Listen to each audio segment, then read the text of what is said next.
তবে গোপন অবস্থায় দেওয়াটা উত্তম।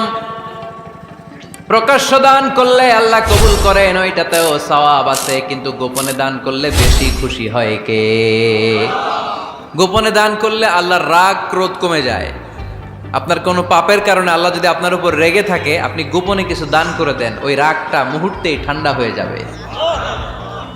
7 শ্রেণীর ব্যক্তিকে আল্লাহ তাআলা আরশের নিচে ছায়া দিবে কিয়ামতের দিন, যেদিন আকাশের সূর্যটা মাথার কাছে চলে আসবে, জমিনটা তামার জমিন হয়ে যাবে, তৃষ্ণায় মানুষের জিহ্বা বের হয়ে কুকুরের মতো নাভির সামনে ঝুলতে থাকবে। সূর্যের প্রচন্ড কিরণ আর তাপে মাথার মগজগুলো গলে গলে নাকের ছিদ্র আর কানের ছিদ্র দিয়ে ভাতের মাড়ের মতো টপ টপ করে বেয়ে বেয়ে পড়বে। আল্লাহর আরশের ছায়া ছাড়া সেদিন আর কোনো ছায়া থাকবে না। বিষ্ণু বললেন 7 শ্রেণীর ব্যক্তিকে আল্লাহ তাআলা সেদিন আরশের নিচে ছায়া দিবে। তার মধ্যে থেকে 1 শ্রেণীর ব্যক্তি, কিশোরগঞ্জের ভাইয়েরা খেয়াল করে শুনেন, তার মধ্যে 1 শ্রেণীর ব্যক্তি হচ্ছে রজুলুন তাসাদ্দাকা বিসাদাকা ফাআখফাহা।